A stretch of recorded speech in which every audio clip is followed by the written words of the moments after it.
الفريق ده بوتروجيت.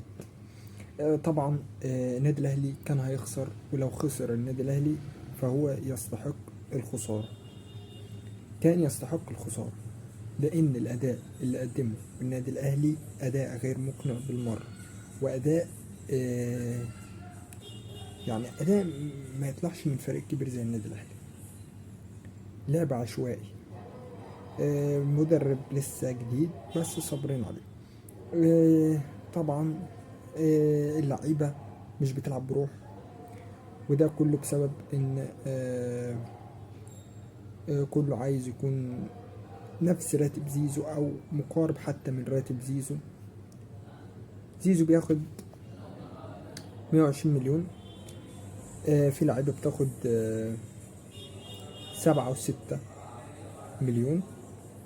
طيب شايف الفرق، فرق كبير خالص، فمن حق اللعيبة اللي هي تعمل كده.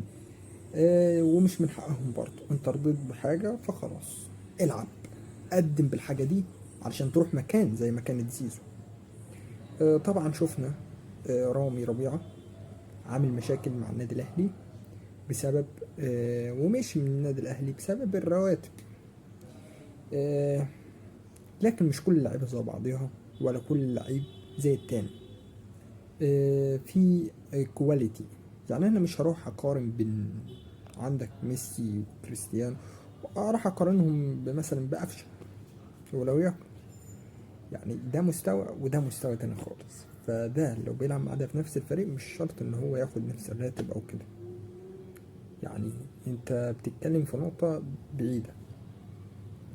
فاحنا محتاجين شخصية قوية داخل النادي الاهلي، قوية جدا جدا جدا. هتقولي مين الشخصية دي؟ هقول لك عندنا الكابتن سيد عبد الحفيظ. محتاجين الشخصية دي جوه الملعب.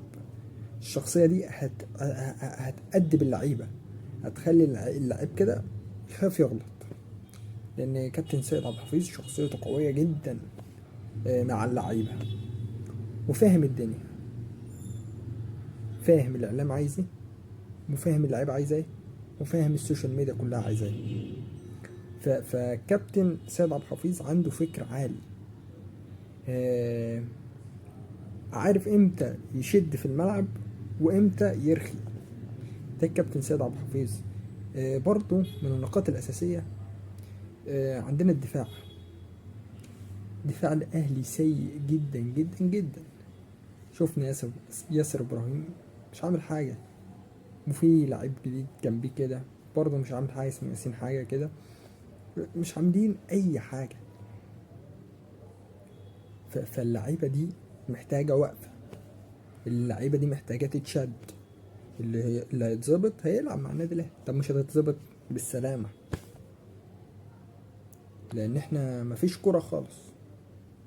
فرقة الملايين ما فيهاش كورة. فرقة الملايين ما بتعرفش حتى ايه ده يا جدعان، ايه اللي احنا وصلنا ليه ده. يعني بتروجيت لو فريق فايق شوية المفروض كان داس على الاهلي. لو بتروجيت دي فريق ايه اللي هي الهاي، و كانت داست على الاهلي. فلازم ولا بد وجود شخصية قوية داخل النادي الأهلي. برضو جماهير الأهلي عمل لقطة مش كويسة وشتم الحكم وهو ماشي. طب الحكم حصل منه ايه؟ ما حصلش منه حاجة. في النادي حتى لو حصل منه، مش جمهور الأهلي اللي يطلع ويشتم حكم.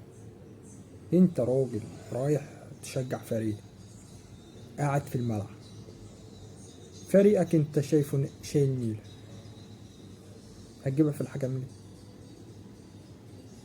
هتجيبها في الحكم ليه؟ فده كله ودي حاجات يعني تخليك كده كمشجع اهلاوي تعفرط. انت راجل رايح تشجع كورة، فريقك ملعبش كويس، عامل ضغط، بتعمل الضغط بتاعك بتطلعه في الحكام ليه؟ حكام ما لهمش ذنب. شفنا كام كرة كانت قدام الجون كانت فيها ممكن تخلص الماتش، ولكن لعيبة تلعب بتراخي، لعيبة تحسها مفيش مسؤولية، لعيبة عايزة شخصية قوية تشد عليها، كله بحسابه. من بعد عبد المنعم في الدفاع ومفيش دفاع، من بعد عبد المنعم في الدفاع مفيش دفاع في النادي الأهلي. وبكده نكون وصلنا لنهاية الفيديو، والسلام عليكم.